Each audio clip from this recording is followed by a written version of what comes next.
I know I just said in my last video that I would be covering amateur fights, but I gotta say, Anthony Smith looked phenomenal tonight. I'm doing double duty tonight, so we're going to break down Smith's performance right now. The first thing I want to note is the moment Smith exposes his back for a second. I just want to note his composure here. This is the face of a man who does not care that his back is being taken. He's about to be picked up and slammed, and this is his reaction.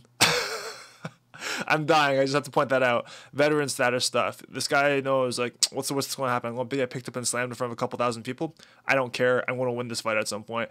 I love that kind of composure.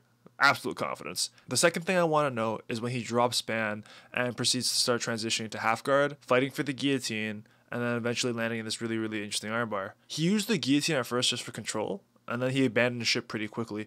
He starts driving his knee to the other side of the hip to try to establish some sort of mount, but because of Spann's positioning up against the cage, it's not that easy to just slide into mount. He's a professional though, so he doesn't just turn his back willy-nilly. He makes sure he tries to maintain some sort of underhook. What Anthony Smith tries to do, which is what you want, is he tries to sit on top of him as he's getting up, and that will eventually transition to the back. If you keep your arm in that position long enough, you will either A, tear your own shoulder, or B, give up the underhook and expose your back. So what happens here? Smith doesn't let him get away scot-free. He puts his arm underneath his armpit and starts going for a shotgun armbar. He flips over and he gets the reversal and lands in position to armbar Spann. And you can see right here, it's a bit of a weird thing, right? He was going for the control of the shotgun armbar, but if you go for the shotgun armbar in that world of ideals, it's almost like an insta tap. Like you're by the time you've placed it perfectly underneath your armbar and you're cupping underneath the tricep / elbow, right? There should be enough pressure that you actually are eliciting the tap out immediately. Here we can see that Ryan Spann's arm is completely bent at 90 degrees.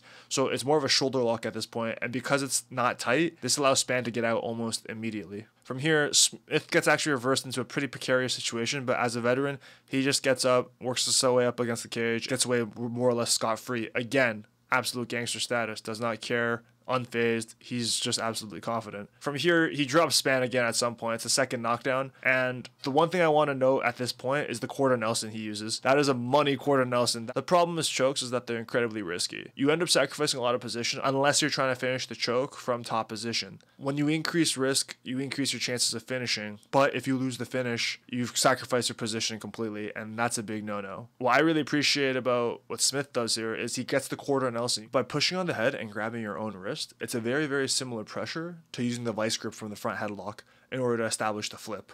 This is really smart. It's it's not a lot of effort. You're controlling the head, which in turn controls the rest of your opponent's body, and it puts them in a position where they're no longer on their knees and on their feet, which allows them to give them a base to stand back up. You get the flip, you've established that you are maintaining top control. After he gets here, the other thing I wanted to point out was just like, the guy's just good at grappling. He gets both his hooks in at some point, and once he gets both of his hooks in, you can see he kind of leans over to one hip, and in theory, this is a chance to fall off and, lose control of the back. But what does he do instead? He has control over this hip right here. When he has control over this hip, what does he do? He reaches to the corresponding opposite side. When he hooks under that shoulder, now he has 2 points of contact. Those 2 points of contact in particular are really solid to hold on to. You can do this vice versa, but the reason why you want to go across is just because of gravity and the way he's situated. If Spann chose to exert a bunch of energy and try to explode, and Smith had 2 points of contact on the same side, he'd slide off. But grabbing the opposite point, he manages to latch onto a hook and play back. From there, it's a pretty textbook finish. Gets his arm under the chin, grabs his own bicep, and instead of just going behind the head with the hand, mixed martial arts gets a little bit more complicated because of the glove. So he goes top of the head, squeezes accordingly, elicits the tap out, and proceeds to show maximum disrespect to Spann, even though they make up at the end of that. Things get heated, I guess. Guys be guys. Anyways, thank you for listening. Next up is actual amateur fights. Cheers.